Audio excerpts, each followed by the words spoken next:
Bilang-bilang sa ng pera. Paano naman ako?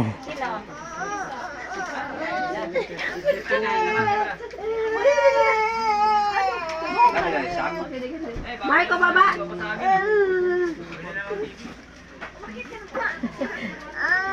Sana all busy. Yan, nagbibiligan siya ng pera. Oh, wala na akong pera. Ubus na talaga. Puro agila na kasi, kaya pag sayang, lumilipad eh. Nakakasugat ng ano eh. Yung kasabihan natin, ang pera may tao, ngayon wala na, pati pera Oh, walang tao. walang tao. Ano na nga lang, ibon na eh. Pati pera walang tao. Ayot na nga ang laman ng pera. Buti puro ano pa yan, may tao pa.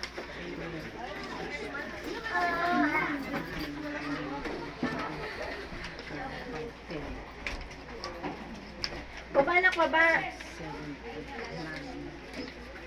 Bigyan mo